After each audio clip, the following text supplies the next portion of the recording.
حضرت علی المرتضیٰ رضی اللہ تعالی عنہ ہے۔ آپ نے نبی کریم علیہ الصلوۃ والسلام سے چند سوالات پوچھے۔ پہلے آپ نے صدقہ کیا اور پھر آپ نے چند سوالات پوچھے۔ وہ سوالات بڑے انٹرسٹنگ سوالات ہیں اور آپ دیکھیں گے کہ حضور نبی کریم علیہ الصلوۃ والسلام کے جو جواب تھے وہ بھی بڑے عظیم تھے۔ حضرت علی المرتضیٰ رضی اللہ تعالیٰ عنہ نے حضور نبی کریم علیہ السلام سے پوچھا کہ یا رسول اللہ وفا کیا ہے؟ تو حضور نے ارشاد فرمایا کہ توحید کا اقرار سب سے بڑی وفا ہے، یعنی اپنے پیدا کرنے والے کو ماننا، جو پیدا کرنے والا ہے، روزی دینے والا ہے، صحت دینے والا ہے، دولت دینے والا ہے، عافیت، معاملات سارے کے سارے ادھر سے چلتے ہیں، اس کو ماننا سب سے بڑی وفا ہے۔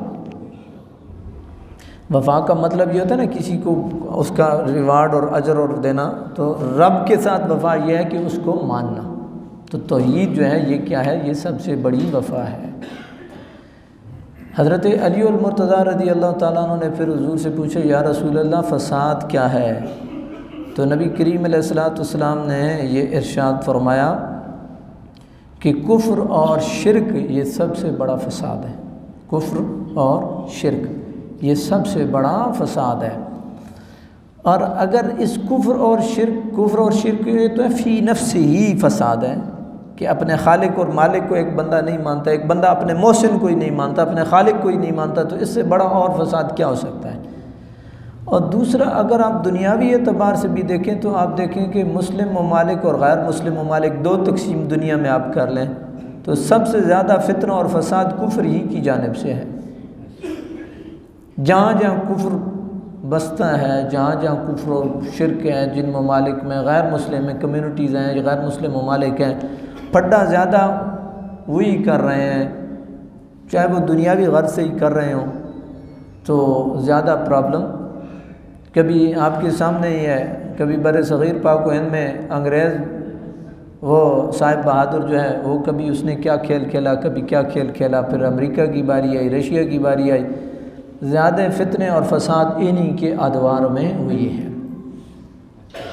تو کفر اور شرک یہ ایک بذات خود بہت بڑا ایک فتنہ اور فساد ہے۔ پھر حضرت علی المرتضیٰ رضی اللہ تعالی عنہ نے حضور نبی کریم علیہ السلام سے پوچھا کہ یا رسول اللہ حق کیا ہے؟ تو حضور نے ارشاد فرمایا کہ اسلام اور قرآن یہی حق ہے۔ اسلام اور قرآن یہی حق ہے۔ اسلام سے بڑھ کر کے اور کیا حق ہو سکتا ہے، اور قرآن سے بڑھ کر کے اور کیا حق ہو سکتا ہے؟ پھر حضور سے حضرت علی المرتضیٰ نے عرض کی کہ اللہ سے کیسے مانگا جائے، کیفیت کیا ہونی چاہیے؟ تو حضرت علی المرتضیٰ کو جواب ملا کہ رب سے صدق اور یقین کے ساتھ مانگا جائے۔ یعنی صدق کا مطلب اخلاص ہے، اور یقین کا مطلب یہ ہے کہ رب سے پورا یقین اور توقع رکھنا کہ رب مہربانی فرمائے گا، عطا کرے گا۔ اخلاص کے ساتھ مانگا جائے، یقین کے ساتھ مانگا جائے، مانگنے کی یہ کیفیت ہونی چاہیے۔ پھر حضرت علی المرتضیٰ رضی اللہ تعالی عنہ نے حضور سے پوچھا کہ مانگا کیا جائے؟ حضور نے ارشاد فرمایا عافیت، رب سے عافیت مانگی جائے۔ عافیت کے فلسفے کو آپ تھوڑا سا سمجھ لیں، یہ چھوٹا سا لفظ ہے عافیت، لیکن بنیادی طور پہ یہ وہ سرکل ہے کہ جو آپ نے اپنے گرد دائرہ لگا دیا، ٹھیک ہے، کہ کوئی چیز موذی چیز وہ آپ کو ضرر نہ دے، آپ کو تکلیف نہ دے، آپ کو اذیت میں مبتلا نہ کرے۔ عافیت وہ ایک آپ کی پروٹیکشن کا، آپ کی حفاظت کا کیا ہے؟ ایک سرکل ہے۔ اسی وجہ سے آپ دیکھیں نا، عافیت حضور نے کیا جب پوچھا ہے نا حضرت علی نے کہ کیا مانگا جائے، تو حضور نے فرمایا عافیت مانگی جائے۔ اور اس کی تائید ایک اور حدیث سے بھی ملتی ہے، سب سے افضل رات لیلۃ القدر کی ہے نا، تو حضرت عائشہ صدیقہ عفیفہ رضی اللہ عنہا نے حضور سے جب پوچھا یا رسول اللہ اگر اللہ مجھے یہ نصیب کر دے تو میں رب سے کیا مانگوں، تو حضور نے ادھر بھی عافیت کی بات کی۔ حضرت یوسف علیہ السلام کے متعلق بات ہوئی تو حضور نے ادھر بھی عافیت کی بات کی۔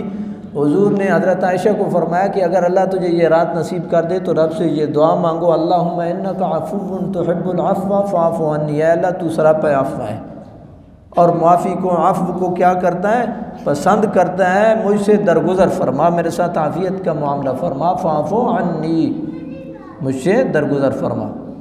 اور حضرت یوسف علیہ السلام کے واقعہ میں بھی حضور نے یہی تلقین اور تنبیہ فرمائی۔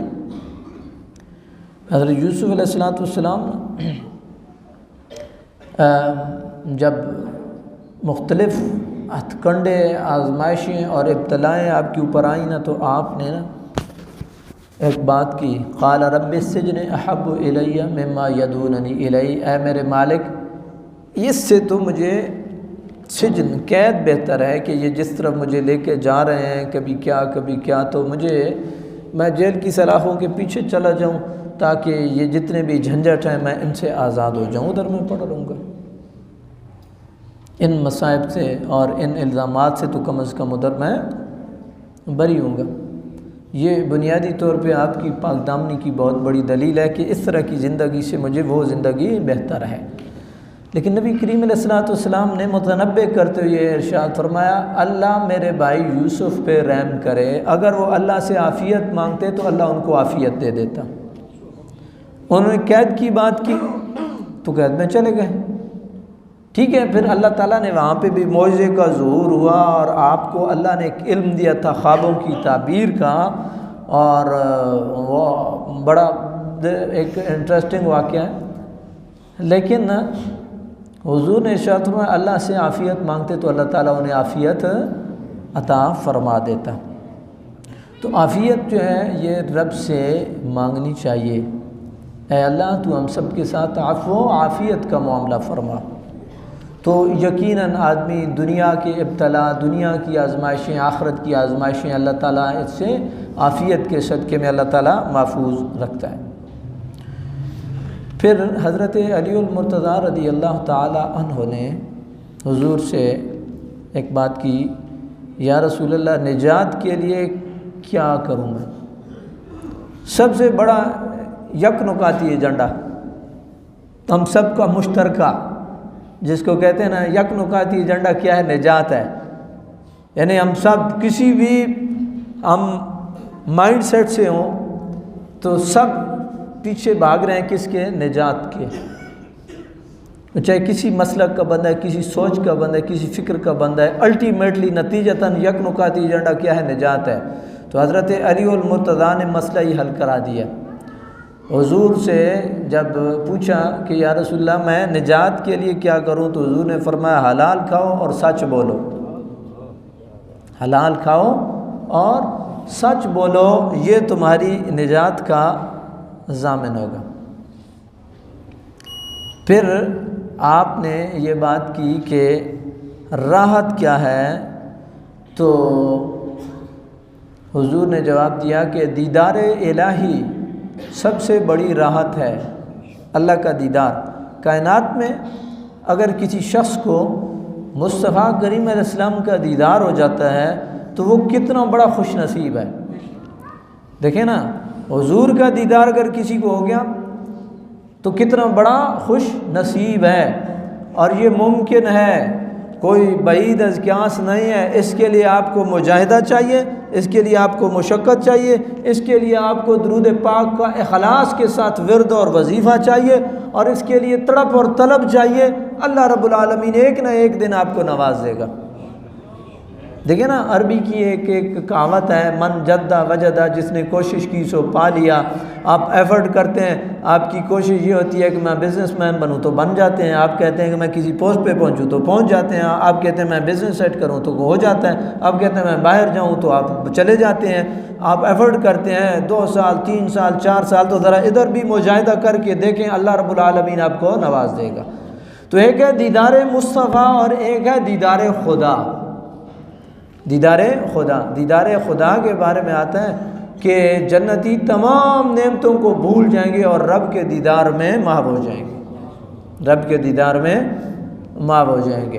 اس سے ایک اور بڑا مسئلہ بھی حل ہو جاتا ہے۔ جو لوگ معراج پہ اعتراض کرتے ہیں نا کہ جی معراج نہیں ہوا اور حضور اللہ کو کیسے حضور دیکھ سکتے ہیں، تو اللہ کو بروز قیامت تو عام مومن بھی اللہ کا دیدار کریں گے۔ کیسے کریں گے وہ رب جانے اور وہ وقت جانے، لیکن اللہ کا دیدار جو ہے یہ کیا ہے، برحق ہے۔ تو حضور نبی کریم رؤوف الرحیم صلی اللہ علیہ وسلم نے حضرت علی کو فرمایا کہ سب سے بڑی راحت کیا ہے، یہ اللہ کا دیدار ہے۔ تو یہ سوالات چند یہ حضرت علی المرتضیٰ رضی اللہ تعالی عنہ نے پوچھ کر کے گویا امت کو بھی بتا دیا کہ راحت چاہتے ہو تو رب کے دیدار کے لیے کوشش کرو اور عمل صالح کرو۔